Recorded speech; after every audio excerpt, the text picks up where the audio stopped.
آئے لوکا کی انجیل پر ایک نظر ڈالیں۔ لوکا ایک معالج تھے۔ انجیل نویس مرکز کی طرح لوکا بھی یسوع مسیح کے 12 رسولوں میں شامل نہیں تھے۔ اس کے علاوہ لوکا نے اپنا حوالہ ایک ایسے شخص کے طور پر نہیں دیا جس نے یسوع مسیح کی زندگی میں ہوئے واقعات کو اپنی آنکھوں سے دیکھا تھا۔ وہ شاید یسوع کی موت کے کچھ عرصے بعد ان کے شاگرد بنے۔ بعد میں وہ پولس رسول کے ساتھ تبلیغی دوروں پر بھی گئے۔ لوکا کی انجیل میں 3 قبل از مسیح سے لے کر 33 عیسوی تک کے واقعات درج ہیں۔ لوکا نے زیادہ تر واقعات کو اسی ترتیب سے لکھا جس ترتیب سے وہ پیش آئے۔ اس انجیل میں 60% معلومات ایسی ہیں جو دوسری اناجیل میں نہیں ہیں۔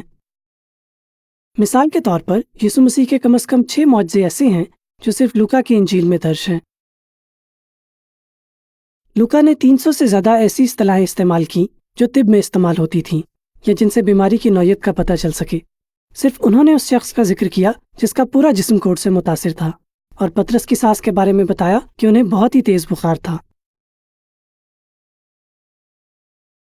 لوکا نے شاید یہ انجیل کیسریا میں لکھی جب پولس وہاں قید تھے، یعنی تقریباً 56 سے 58 عیسوی میں۔ اس سے پتہ چلتا ہے کہ اگرچہ بائبل میں لوکا کی انجیل مرکز کی انجیل کے بعد ہے، لیکن اسے چاروں انجیلوں میں دوسرے نمبر پر لکھا گیا تھا۔ لوکا نے متی کی انجیل پر غور کرنے کے ساتھ ساتھ یقیناً خدا کی پاک روح کی مدد سے ان لوگوں سے معلومات لی ہوں گی جنہوں نے یسوع مسیح کی زندگی میں ہوئے واقعات کو اپنی آنکھوں سے دیکھا تھا، اور قابل بھروسہ تاریخی کتابوں کا جائزہ بھی لیا ہوگا۔ لوکا کی انجیل میں 24 باب ہیں۔ پہلے اور دوسرے باب میں یوحنا بپتسمہ دینے والے اور یسوع کی زندگی کے ابتدائی سالوں کے بارے میں بتایا گیا ہے۔ جیسے کہ فرشتے نے بتایا تھا، الشبا نے یوحنا کو جنم دیا، اور 6 مہینے بعد مریم نے یسوع کو جنم دیا۔ کیا آپ جانتے ہیں، صرف لوکا نے اس واقعے کا ذکر کیا ہے جو اس وقت پیش آیا جب یسوع 12 سال کے تھے۔ ہو سکتا ہے کہ لوکا نے اس واقعے کی معلومات یسوع کی ماں مریم سے لی ہوں۔ تیسرے باب سے اندازہ لگایا جا سکتا ہے کہ یوحنا بپتسمہ دینے والے اور یسوع نے اپنے دور خدمت کا آغاز کب کیا۔ اس میں یسوع کا نسب نامہ بھی دلچسپی کا حامل ہے، جو مریم کی طرف سے بادشاہ داؤد اور پھر خدا کے بیٹے آدم تک جاتا ہے۔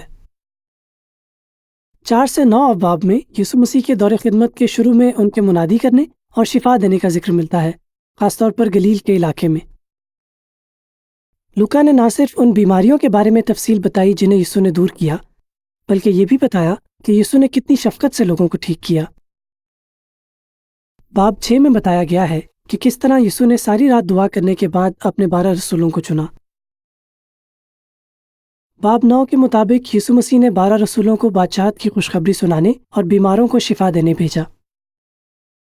باب 10 سے باب 19 کے درمیان تک خاص طور پر یہودیہ اور پیریا کے علاقوں میں ہونے والے واقعات کا ذکر ہے۔